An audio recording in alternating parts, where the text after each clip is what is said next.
All right. Good evening, everyone. I hope you've had a good week and had an enlivening participation and discussion on chapter 4. Chapter 14 of Bhagavad Gita. Before we continue on with chapter 15 today, I wanted to just open it up to see if anyone who was part of last week's discussion, if you had any further thoughts or further questions that we can sort of talk about, any reflections that we can talk about to get us warmed up and started for chapter 15.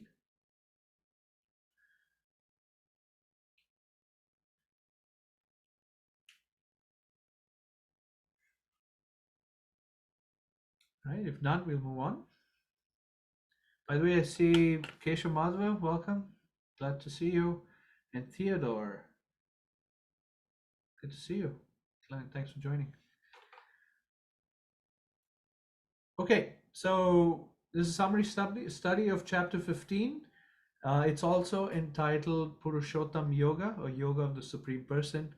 As I mentioned in the WhatsApp chat group, the month that we are currently in, it happens every 3 years. And the reason it happens every 3 years in the lunar calendar is because according to the lunar calendar that has months in every 28 days, you naturally lose some number of days each year. And so those get accumulated. And after 3 years, it becomes becoming a month in its own. And that month is considered to be a very special month, and it's titled Purushottam Mas, or Purushottam month. And so in the Bhakti Yoga tradition, it's very common that people study, hear, describe, share about chapter 15 of the Gita. Some recite it every day. Some kids learn the verses and recited the verses repeatedly and so forth. So it's actually a very auspicious month during which to be discussing this chapter. We happen to land right on Purushottam month to be speaking about Purushottam Yoga, chapter 15. So I feel grateful for this opportunity. Chapter 14, what's the lead in from chapter 14? Well, chapter 14 speaks about how each person is controlled in various modes of nature. So last week, the mode of goodness, the mode of passion, the mode of ignorance was described in some detail. Of course, there's a whole lot more detail that's presented in further texts of the Bhakti Yoga tradition, such as Srimad Bhagavatam. The modes of nature go into great detail and depth. But in chapter 14 of the Bhagavad Gita, we get a little taste, a little drop of understanding of what these various modes are. And generally, it's speaking from the perspective of an individual. So, chapter 15 now zooms out and talks about what is the entire world, material world, like. So, chapter 14 was more about individual consciousness. And zooming out, chapter 15 is more about collective consciousness, a collective view of the material world that we live in. And then secondly, also at the end of chapter 14, the very last very last verse, second to last verse, Krishna encourages to get out of these modes of nature, to be free from what we see on the right. The picture here has a number of ropes that are controlling individuals. These modes of nature are controlling them. So how to become free of these ropes or gunas or conditioned tendencies, which is so strong. Just minutes ago, I was giving a talk at the ISKCON Naperville Temple, and this point came up with at least a couple people who were sharing, because I brought up this comment that we have certain lower natures or tendencies, even though we know better, we're unable to overcome these lower natures. And the Bhakti Yoga tradition, the text describe how it's because we have Prakriti Baliyasi, the Sanskrit, which means it's very strong, we're strongly bound to it, right? So Krishna recommends in the end of chapter 14 to break free and to cut off these ropes that are binding us to material way of life and material thinking, that one should engage in devotional service. That was in text 26 of chapter 14. And the last verse of chapter 14, Krishna says that to come to that spiritual platform, that platform itself, that spiritual platform itself called Brahman, is sourced from him, or is that Krishna is the foundation of that Brahman. So how is that the case? Chapter 15 elaborates on it. So chapter 15 has the following sections. This is one view of it. In my next slide, I'll show another view of it. So text 1 to 6 describe the material world in its sort of macro view, and how one transitions from the material world to the spiritual world. And then text 7 through 11 speak about the struggle of the living entity within the cycle of birth and death. Text 12 through 15 speaks about how Krishna is maintaining individual living entities or helping the living entities at every step. 16 through 18 is the essence of Vedanta, which means basically it's the three texts or the three verses that summarize the entire Vedic knowledge in just three texts.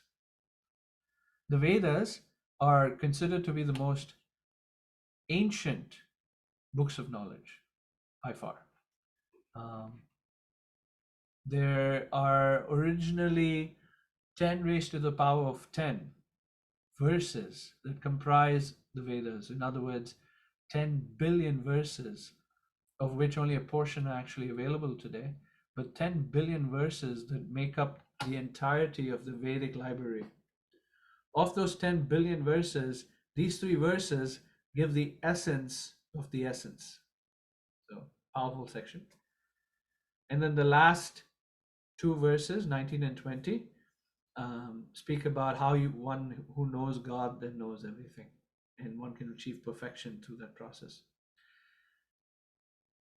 Something to note here is chapter 15 is actually one of the smallest chapters in the entire Bhagavad Gita. So the Bhagavad Gita has 18 chapters, and only 2 chapters have 20 verses each, and both of them are considered to be the shortest chapters, which is chapter 12 has 20 verses, and now chapter 15 has 20 verses. Here's another view of chapter 15 sections. So this is the one I'm going to be using for today, 4 sections. So the first section is the first 5 verses speaking about this upside down banyan tree. That's the picture I was showing earlier. If you look at the background of this slide, it shows you a tree and a reflection of a tree. And we'll talk through that a little bit. So the first 5 verses is about that concept. Then text 6 through 11 speaks about the soul transmigrating from one body to the next and all of the science behind it. Text 12 through 15 speaks about Krishna's position as the maintainer. In the last 5 verses give us the summary of the Vedas, as well as the yoga of the Supreme Person. That is the title of the chapter, Purushottam Yoga, Yoga of the Supreme Person. So the chapter is actually titled because of the last few verses in this chapter. Okay, moving on. The upside down banyan tree. At the very start, Krishna presents this most confounding kind of analogy. It's not exactly analogy, but allegory is how it's described. The Supreme Personality Godhead said, "It is said that there's an imperishable banyan tree that has its roots upwards and its branches down, and whose leaves are the Vedic hymns. One who knows this tree is a knower of the Vedas." It becomes even more confusing. The branches of this tree extend downwards and upwards, nourished by the 3 modes of material nature. The twigs of the tree are the objects of the senses, that's sight, sound, taste, touch, and smell. This tree also has roots going down, and these are bound to fruitive actions of human society. So on the right, we see a picture of this crazy tree. A banyan tree that's upside down. First of all, I don't know if any of you have experience of a banyan tree, but a banyan tree is extremely intricate and it is complicated looking entity.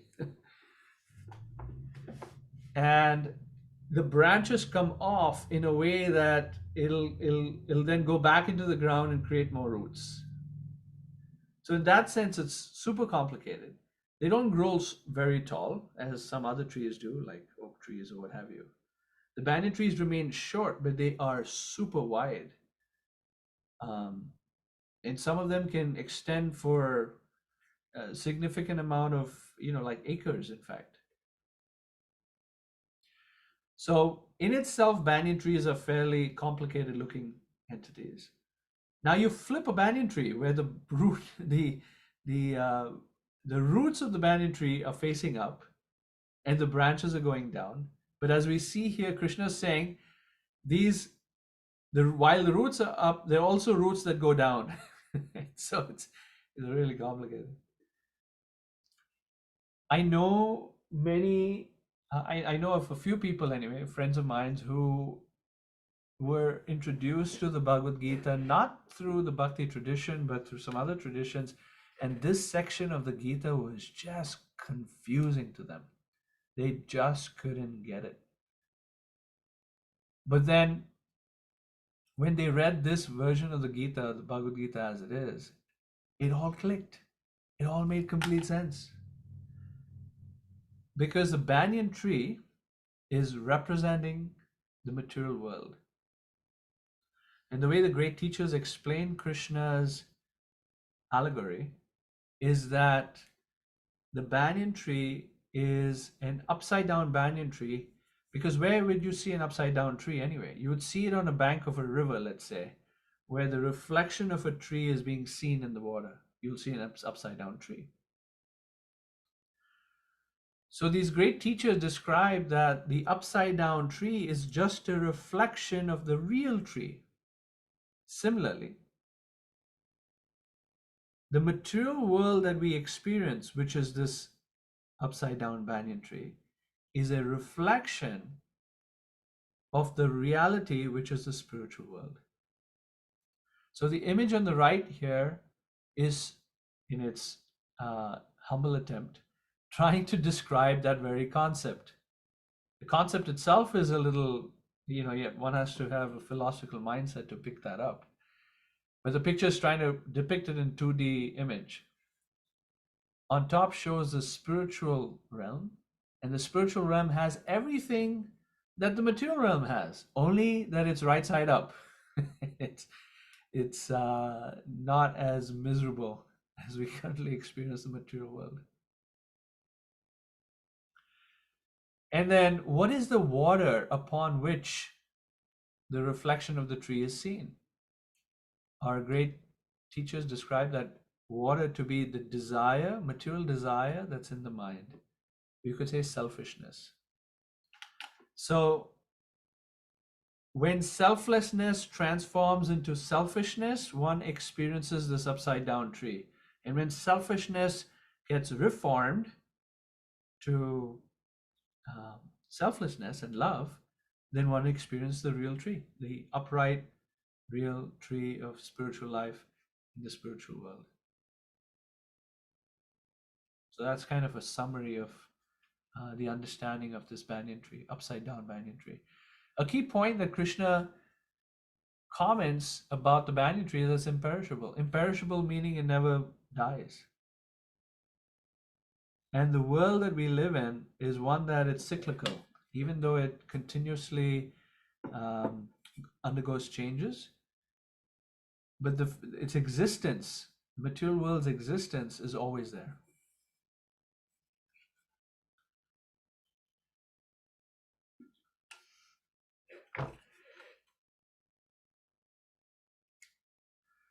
Then Krishna goes on to describe, and see this point on the bottom, the real form of this tree cannot be perceived in this world. It's very hard to make sense of this tree. No one can understand where it ends, where it begins, or where its foundation is. Isn't that true? Think about it. Who in this world understands when when's the world going to end? Where does the material universe begin? I mean, there's some vague ideas about a singularity. Or what's the foundation of the universe? What's keeping everything together? There's some clue that maybe there's a force of gravity that's keeping everything together, but that's even debunked, and we will talk about that a little further later in the Gita. Sorry, later in this chapter, Krishna actually says what keeps it all together.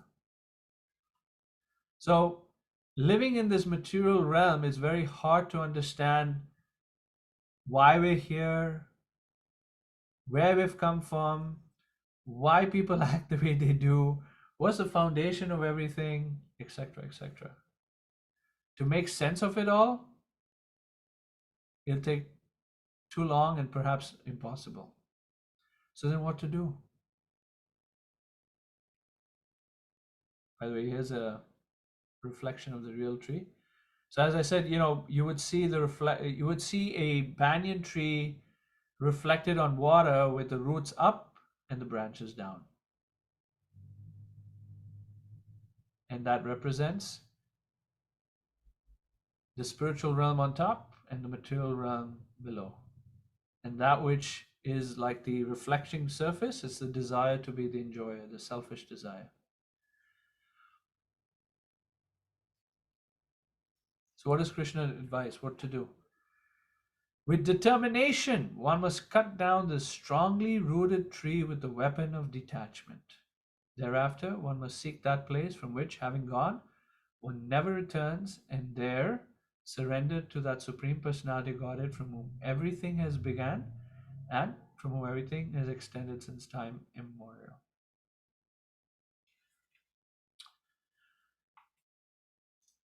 Um,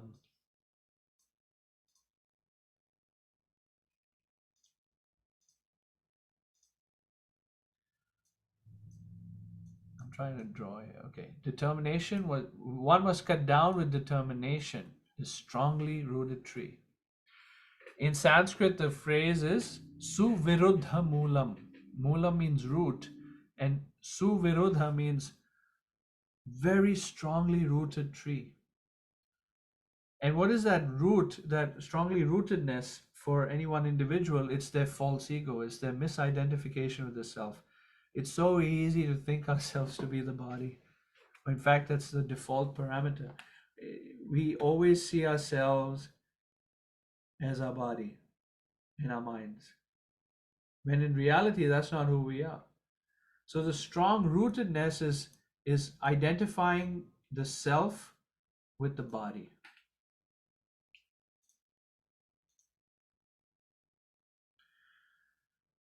I'm trying to move all this. Hide.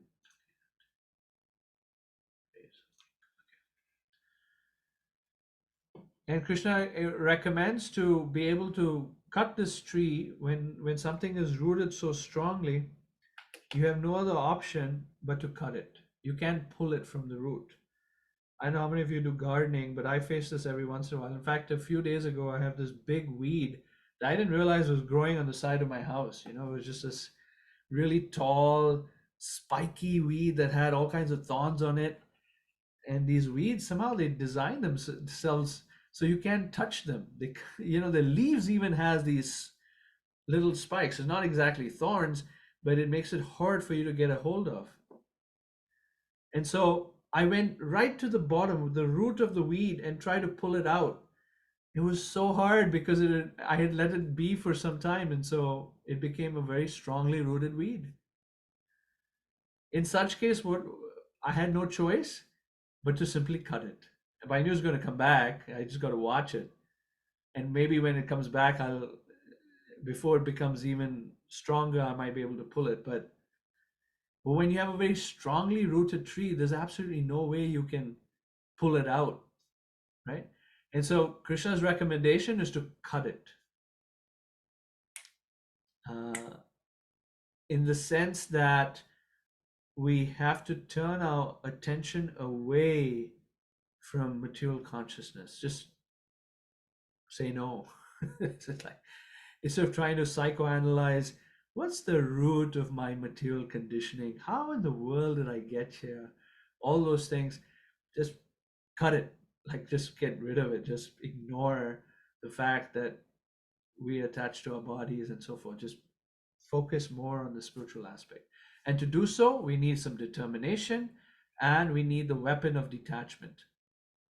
The weapon of detachment is considered to be like an axe, and how you sharpen that weapon of detachment is by discrimination, by knowledge. So these two items in Sanskrit go well together. It's knowledge and detachment. As we increase our knowledge, we get the strength of detachment. And with the strength of detachment and determination, we can cut down this connection with the material world.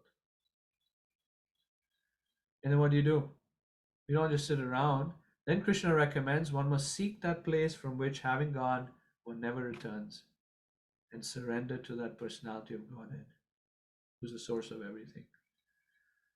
Very important, 3Ds: discrimination, that strengthens our detachment, and then with determination, we cut the root, cut the tree, upside down banyan tree. That's our connection to the material world. Said another way, that's our false ego.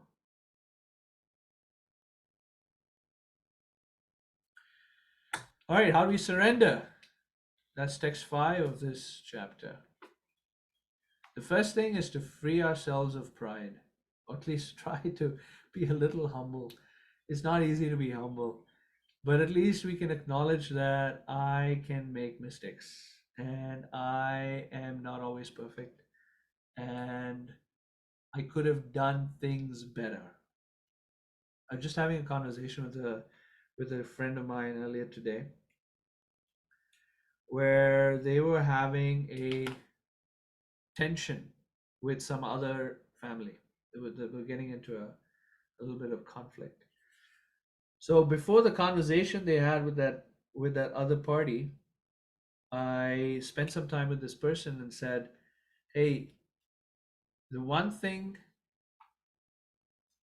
that is important in such conversations is that you at least acknowledge that you could have done things a little differently.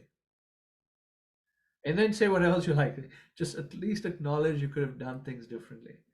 It was amazing because I met with them after the meeting just a few hours ago, and they shared that that one message really helped because it immediately disarmed the other party and they were able to have a productive conversation. So nirmana, mana means pride or false procedures, so important. It's like a very important stepping stone to surrendering to Krishna, as he is recommending here in the 15th chapter.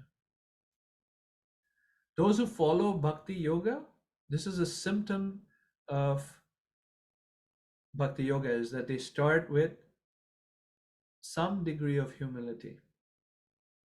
The same message was given in the 13th chapter too. The qualities of knowledge, the very first quality of knowledge, amanitvam, is similar to this nirmana. It has the same exact meaning. It's just said another way.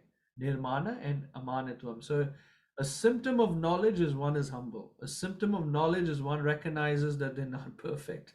A symptom of knowledge or a process of surrender is to be able to say, I don't know, or I could have done things a little differently, or I made a mistake, or please teach me. That mood is so important. It's like the stepping stone. One doesn't have that mood, forget it. Bhakti yoga is not for you. You have to do something else. You can do it in karma yoga, you can do it in jnana yoga, but for bhakti yoga, this humility is a very important stepping stone. Then moha, free from illusion, free from terrible association or bad association, infectious association that doesn't uplift consciousness. association that degrades consciousness, etc. So Krishna's in the first three statements here, nirmana, moha, and jita sanga dosha, Krishna is saying these are the first three stages or steps to surrender. Then adhyatma nitya. Adhyatma means the self and trying to understand the self. Who am I after all? Vinivritta kama is then to free from lust, free from acting on material desire. Material desire will keep hitting the living entity. I mean, it happens all the time, doesn't it? Like just like rivers that bash against an ocean, similarly, we'll get prompted desire after desire. As we're driving down the highway, we see these billboards: buy the next iPhone, or uh, buy this nice toothpaste, and they'll have like a beautiful half-clad girl right next to toothpaste. I don't know what girls have to do with toothpaste, but they all kinds of marketing that we experience and takes our attention away from the real purpose of life. So Krishna is recommending how do we surrender is to ignore the inflow of distractions and desires that come in our life, and then free from dualities. We're not going to not experience pain and suffering, or happiness and distress, or honor and dishonor. Those things will keep coming, but then to be able to tolerate them, that's key. And it's more than, we're not necessarily tolerating the situation, we're tolerating our mind's response to situations. I'll say it again. We're not tolerating people or situations or circumstances. What we are recommended is to tolerate our mind's response to situations or persons or circumstances. So while our mind is screaming, ah, or our mind is rejoicing in excitement, or what have you, to tolerate that kind of reaction to material circumstances. That's the real tolerance. And that's this freedom from duality. So on pride, Prabhupada has some really nice instructions here. He says the first qualification is that one should not be deluded by pride. Because the conditioned soul is puffed up, thinking himself the lord of material nature, it is very difficult for him to surrender onto the Supreme Personality of Godhead. For one who is always expecting some honor in this material world, it is not possible to surrender to the Supreme Person. Pride is due to illusion.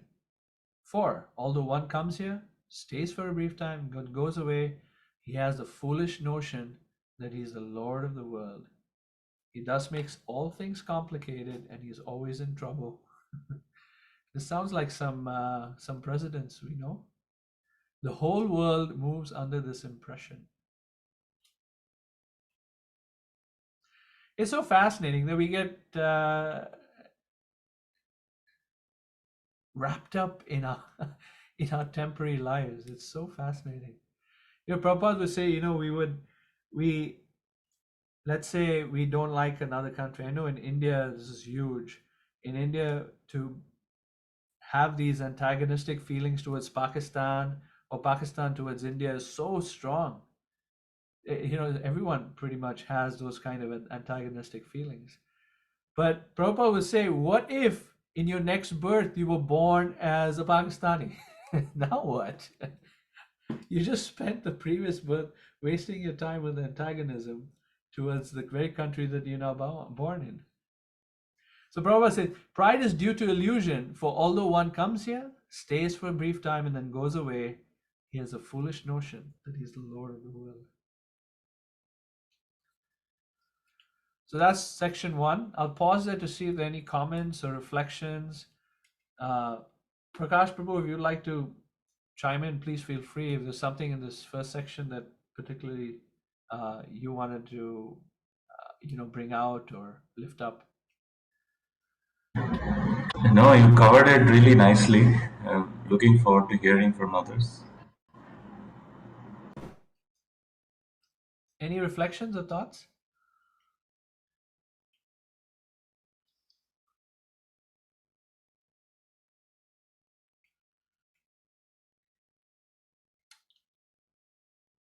Okay, we move on to the next one. We'll migrate to the next section, transmigrations. So Krishna speaks about his abode. That abode of mine, different than this banyan tree situation, is not illumined by sun or moon or fire or electricity. Those who reach it will never return to this material world. This, by the way, is like a marketing advertisement, you could say. We get sucked in by various advertisements. I mean, in Chicago, they have so many billboards that speak about, hey, let's go to Wisconsin. They have some nice pictures and um, enticements around skiing or hiking, because Illinois is really flat. Chicago here is like there's nothing here except maybe the lake, Michigan Lake. But besides that, it's pretty much flatlands. If you go hour away from Chicago in any direction, all you see is like cornfields and soybean fields, and that's it.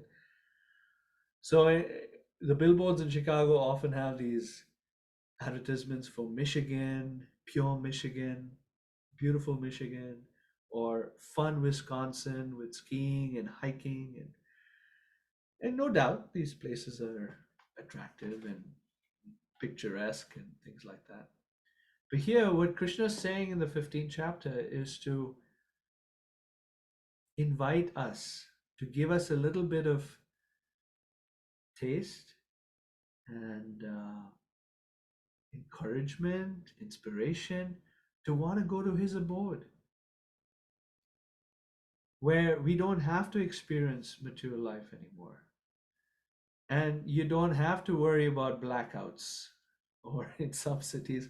I grew up in Nigeria, and in Nigeria, if there was a place that said, oh, we wouldn't have to have electricity problems, that would have been awesome, because every 2 days our lights would go out and we wouldn't be able to use our air conditioners because we would have to use our backup generators, and our backup generators could not handle air conditioners and only fans and lights. That was it. So we had to sleep, in hot weather under the fan, and we were spoiled. We didn't like it.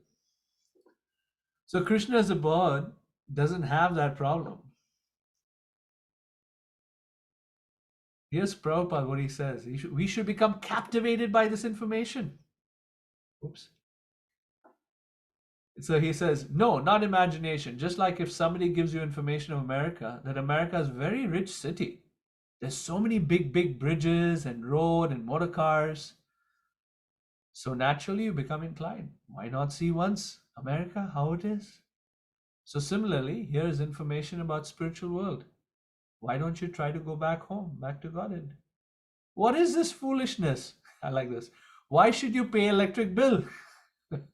There's no need of electricity in the spiritual world. Why should you pay electric bill? Go there and live there, because everyone is effulgent, every planet is effulgent. So therefore, there's no need of these things. There's no ignorance, there's no scarcity, there's no miserable condition. That is called Vaikuntha, or the spiritual realm. So Krishna goes on to discuss the struggle of the living entities in text 7 through 9. In very important verse in text 7, he says, Mamaivam-sho jiva loke jiva bhuta sanatana, that the living entity is a part of Krishna. He says the living entities in this world are my eternal fragmental parts. So we say, why? How do you know we are part of Krishna? This verse in the Gita emphasizes that. Krishna says the living entities are souls or his amshas. It means his spiritual parts. Just like as sparks are to fire or water droplets are to an ocean, we are similarly parts of Krishna. However, because we're disconnected from Krishna, due to conditional life, they are struggling very hard with the six senses, which include the mind. So this is what we are dealing with. We're disconnected from our source, and so we have a mind, material mind with the five senses, and we're struggling. And the soul that's surrounded with these five senses in the mind then carries, so it says here, one carries a different conceptions of life from one body to another, as the air carries aromas, thus he takes one kind of body and again quits it to take another. So the mind that we have carries the soul. The mind has certain conceptions, the mind has certain likes and dislikes and proclivities and inclinations and ways of thinking, conceptions. So, based on its makeup, it takes the soul to the next body. And the conceptions of life, etc., and everything that's filled in that mind move into the next body just as air carry aromas. Air in itself doesn't have aroma. Air is tasteless and odorless just by the virtue of being air.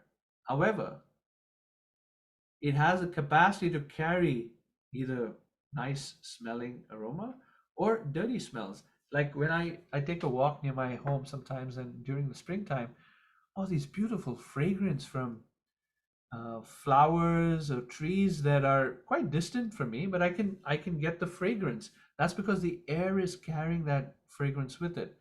Or sometimes when we're passing by someone's home on a walk, I'll get the fragrance of burnt meat or something like that, and it is just like repulsive smell of meat.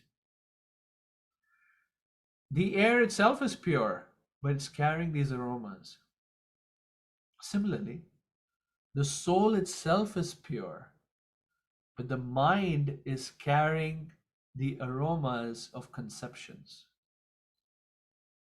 And so the soul, who we really are, is trapped within this subtle energy called the mind and false ego.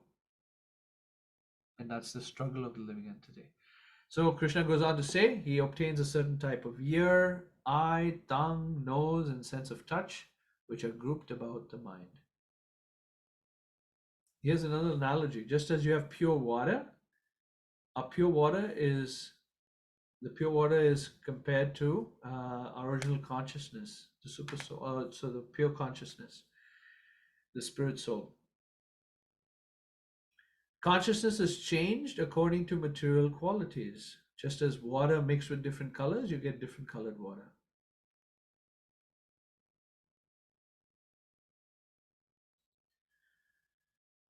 So based on our actions today, we get different reactions. So we might have a strong tendency to be in water, we might become a fish. We have a strong tendency to fly in the sky, we might become a bird in the next life, and so forth. So how the kind of conceptions we have drive us to the next birth. And that's what this slide is saying.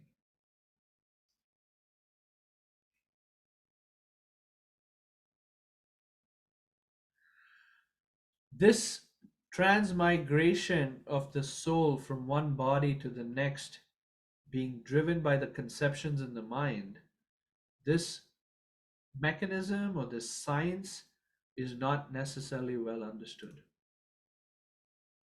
And so Krishna says the foolish cannot understand how a living entity could quit his body, nor can they understand what sort of body he enjoys under the spells of modes of nature.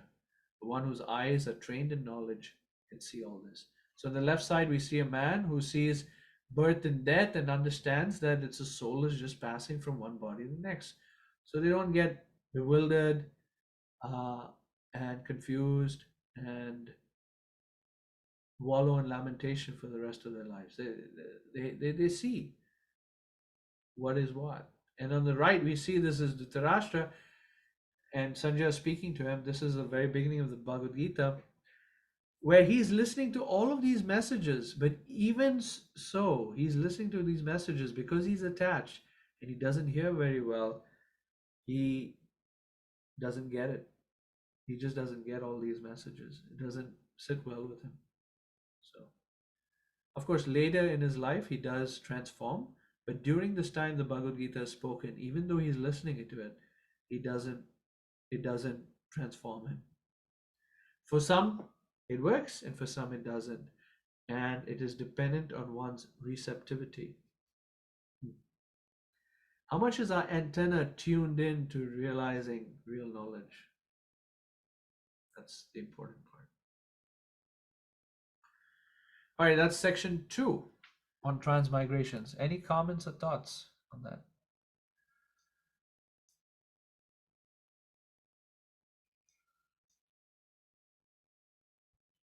All right, we move on to section 3.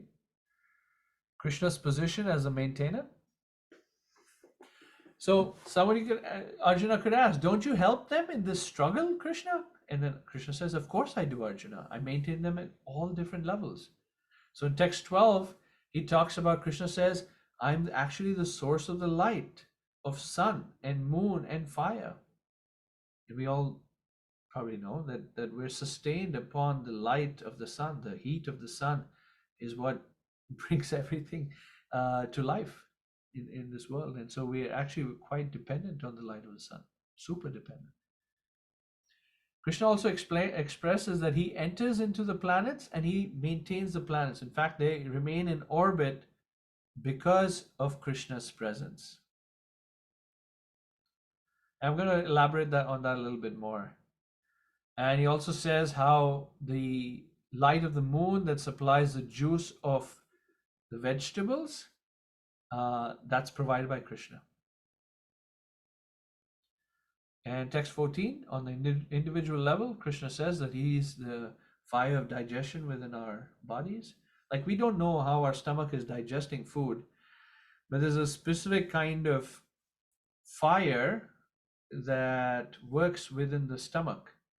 It's not like the fire we know it necessarily, but it's kind of a heat. It's kind of a heat that's within the stomach that helps to break down the food and supply energy to the body. That fire is called Vaishvanara fire.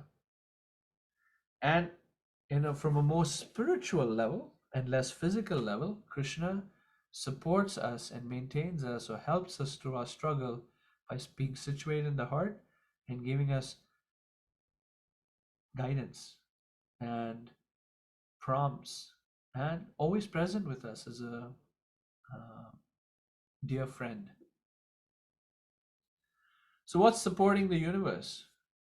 Scientists and astrophysicists have studied that total matter is about 31% of visible matter is what they believe is 31% of the entire energy of the universe.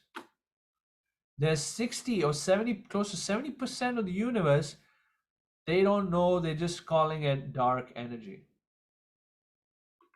And then out of total quantity of matter, only 20% is what they can actually see that make up stars, galaxies, and dust. So only, you could say 6%, between 4 and 6% of total matter is what they, total energy within the universe is what they can actually see in the terms of stars, galaxies, dust, and gas. And then you have 80% of matter, which is called dark matter. They don't know what it is yet. I was having a conversation with a theoretical physicist this past weekend, a good friend of mine who was visiting us in Chicago.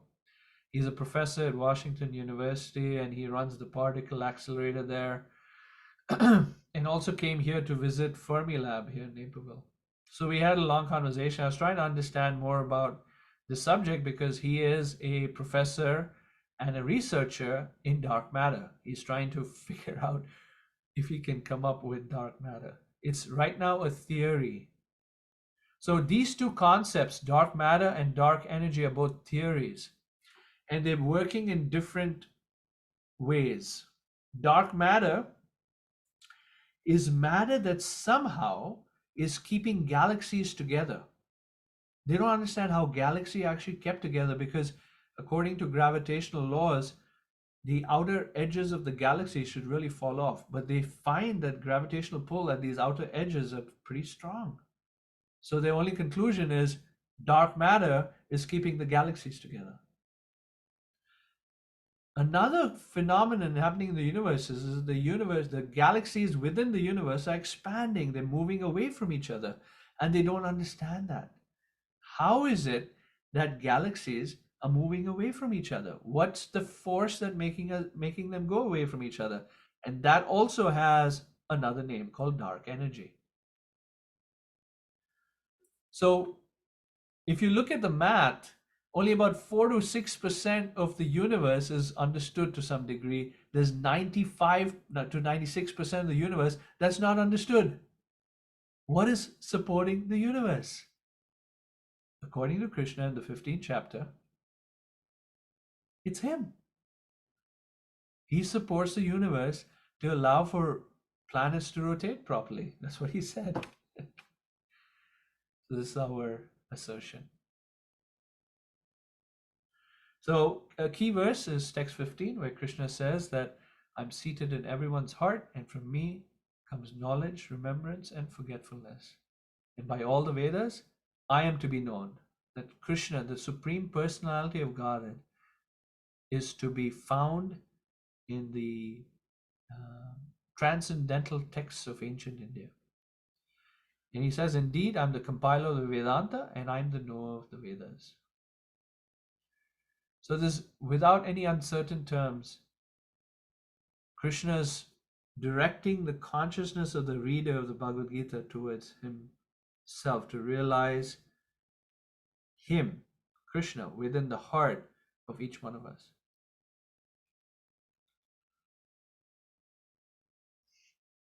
This is a nice picture of Krishna in the heart.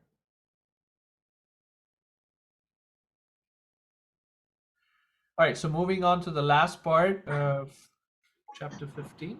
It's the final section. The summary of the Vedas and Yoga of the Supreme Person.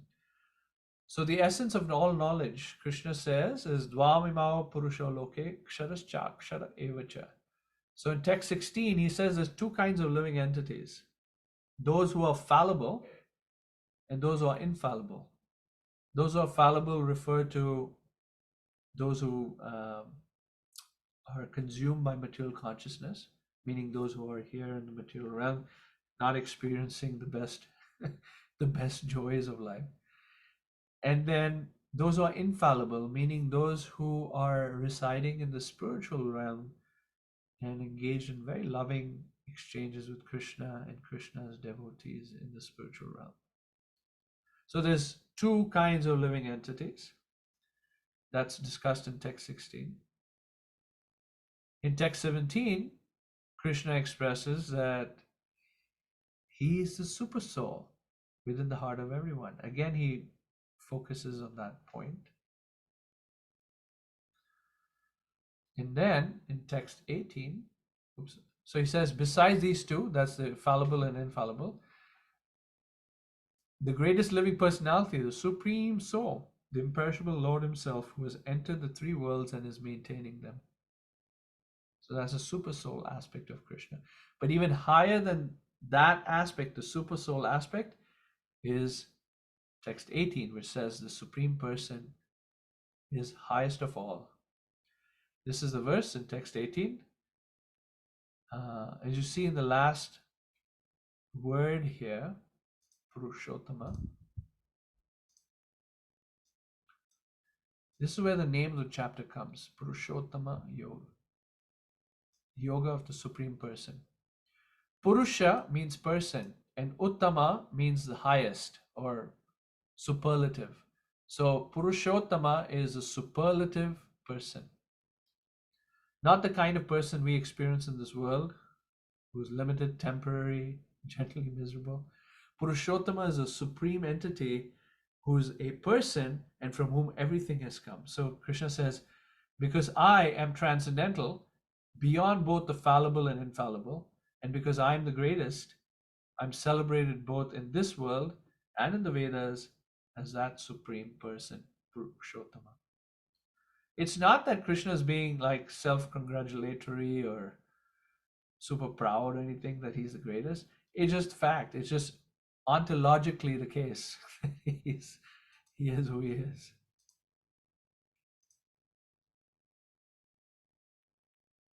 All right. So these are the concluding statements of chapter 15. Krishna says, he who knows this kind of knowledge, the difference between the kshara or akshara, meaning the fallible and infallible, or the material world resident souls and the spiritual world resident souls, and beyond both of them is the Supreme Lord in his super soul form, and then finally as a supreme person. He who knows this science knows everything. There's a story of Prabhupada. One time Prabhupada made the statement, because the statement's also in a Upanishad, which says, Yasmin Vigyatam Sarvam Eva Vigyatam Bhavati. So if you know this one person, if you know God and the science of God, then you know everything else. That's what the Upanishad says. So Prabhupada gave that statement in a talk, and one person raised his hand and asked Prabhupada for a question. He said, if you know everything, then how many windows are there in the Empire State Building? And Prabhupada didn't miss a beat because of the wisdom with which he lived his life. He immediately responded back and said, how many drops of water are there in a mirage? You see what he did there? So the person asked, how many windows are there in the Empire State Building? Immediately Prabhupada asked, how many drops of water are there in the mirage? Meaning that kind of knowledge is inconsequential and doesn't necessarily hold any value. It's based on illusion, based on illusory energy. So when Krishna makes a statement, he who knows this knowledge knows everything, means he who knows this knowledge knows everything that's really important, that has any value. And so then he continues to say, this knowledge is the most secret part of Vedic scriptures, by which one becomes wise and becomes perfect in everything. He also mentions, it's not there in the slide, but he also mentions, for one who knows this, engages in his devotional service. And we'll see this is so powerful in every chapter. End of chapter 9, devotional service. I'm sorry, end of chapter 8, devotional service. End of chapter 9, Krishna makes the statement of devotional service as the conclusion of life. End of chapter 10, devotional service. End of chapter 11, devotional service. Entirety of chapter 12 was devotional service. End of chapter 13 was devotional service. End of chapter 14 is devotional service. Now end of chapter 15 again is Bhakti Yoga, devotional service. So you see that this thread throughout the Bhagavad Gita, it's bhakti, bhakti, bhakti, bhakti, devotional service, devotional service, devotional service. Engaging in loving service unto the Supreme and all that which is connected to the Supreme. Bhagavad Gita is uncompromising in this ultimate message. So I'll pause there and see if there are any reflections or comments.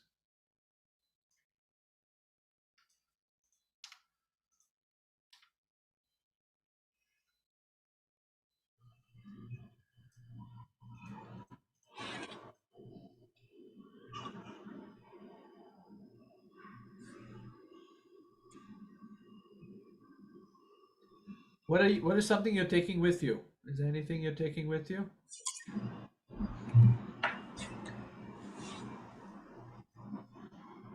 I personally loved that um, anecdote of Prabhupada and the windows on the Empire State Building. I've not heard that before. I'll definitely take that with me, among other things. Thank you.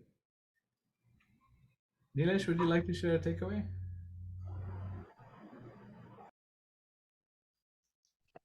Yeah, I'm a little confused with this upside down banyan tree. I mean, you're telling me that we're living in a world of illusion, but yet we have all this information from God about God and the instructions on what to do.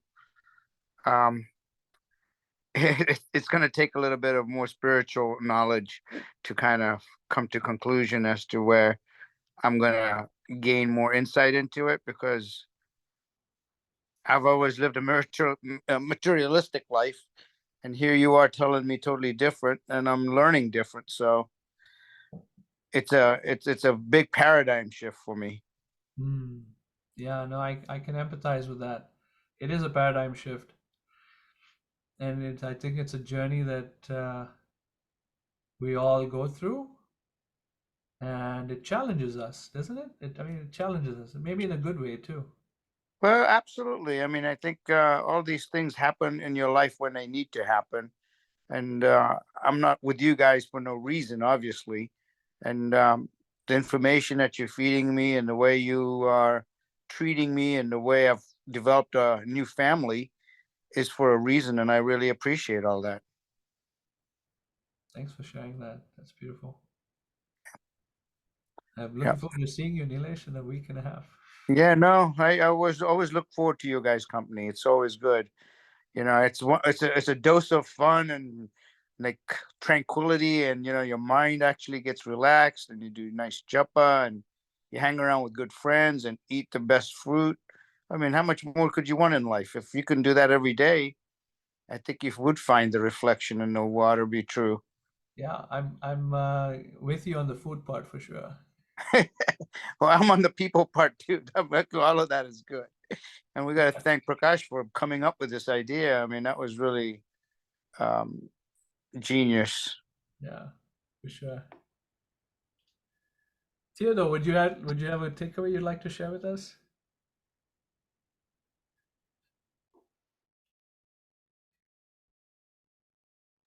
I think he can't talk. I think he's only on a computer laptop because he responded to you earlier. Okay, okay. Yeah. All right, very well. So I think we will end there. So we're gonna have to plan for something after the retreat because this is like Sunday nights are getting to be a good time. So